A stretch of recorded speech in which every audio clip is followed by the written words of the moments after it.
This video is an introduction to using Antigen Plus in the hospital blood bank.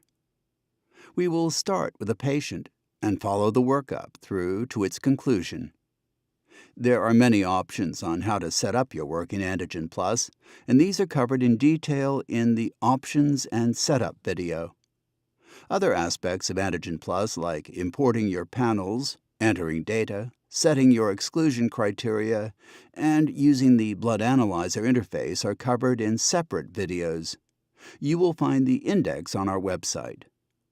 From the main screen in Antigen Plus, we start by selecting a patient. If you have a barcode reader handy, you can use it here. First, we will put in the specimen ID. This is not mandatory, but once it is entered, it will be required for all work done on that patient in this workup. For this case, I'm entering the ID of a patient who is already in the system. Now the patient is selected, and we are ready to test the sample. To find the screening cells we want, we open the lot drop-down list and click on the lot we want. Then we select all matches to load the panel onto the worksheet. Let's go to the worksheet and enter our reactions. First, the specimen number. Then I enter my spin results, and you can see that this has no effect on the analysis. These are unevaluated test results, and those unevaluated columns appear in gray on the worksheet. Now I will enter the results from the gel test. Any positive results here will have an effect on the analysis later on. With the screen results entered, it is time to save the screen. If we got any positives, as we did here, there is more work to do. At this point, we will probably want to save the work thus far and leave a note in the panel description field. In this case, positive screen is sufficient. We could continue to the next step or leave the work for later or for another tech. Negative screens can be saved as well, of course, and stay with the patient record. Here we are clearing all the work to get ready for the next step. The panel is loaded up again from the Load Saved Panel menu. Now we can add a full panel to complete the work. Once we select a panel, in this case an Ortho 11 cell, we will begin to take note of the pre-analysis on the search screen. You can see here that the antibodies to antigens highlighted in orange cannot be excluded with the cells on this panel. The yellow highlights indicate possibilities of exclusions depending on test results. Going back to our worksheet, we are now ready to enter our test results. Not everyone will enter their spin results here, but we will do that for thoroughness and include the auto control on the bottom row.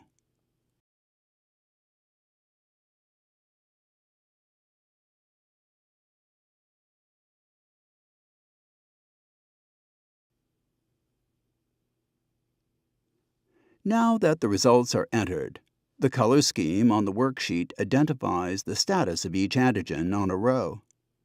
On reactive rows, light orange indicates that the antibody has not been excluded and is one of several possible explanations for the positive reaction with this test cell. Dark orange indicates that the antibody has not been excluded and is a likely explanation for the positive reaction with this test cell, because it is the only non-excluded antibody against the 28 antigens on the row that are evaluated by Antigen Plus. These reactive cells count in assigning antibody specificity. On non-reactive rows, the grid is easily examined to identify antigen-negative cells with negative reactions to the antibodies present. A common approach is to require either 2 or 3 reactive cells and 2 or 3 non-reactive cells for each specificity. Light blue indicates that the antibody has been excluded by the other test cells. Dark blue indicates that the antibody has been excluded in part because it was ruled out by this test cell. Gray indicates that there is a rule out but not an exclusion for that antibody. With my results entered, I can see that big K and big E cannot be excluded, and that they are strong possibilities, but it is not certain since JKA and or M appear on the same rows as positive E and or K, and only have one rule-out elsewhere. The single rule-outs for JKA and M appear in gray.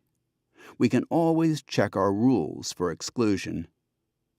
In addition to the one homozygous or double-dose rule-outs for JKA and M, we can see that there are 4 heterozygous or single-dose rule-outs to M and 1 for JKA, so we can be fairly certain that they can be excluded.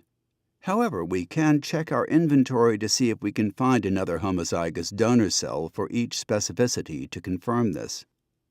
We go back to our search screen to select the appropriate donors. We search for a donor cell that is negative for big E and big K, and positive for JKA and M, but negative for JKB and N, so that we get homozygous donors for both. As we select that cell, we see the pre-analysis changes from orange to yellow on the search row, and we can go back to the worksheet to enter the results. With the negative results to the homozygous JKA and M donors, we have confirmed the anti-E and anti-K, and if we are not concerned with V and Lutheran A, it is time to type the patient.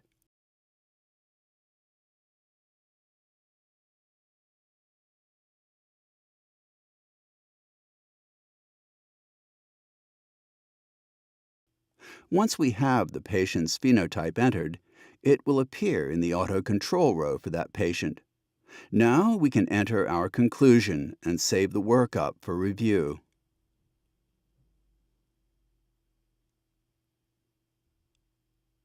The next time we select that patient, we will see those antibodies associated with him or her.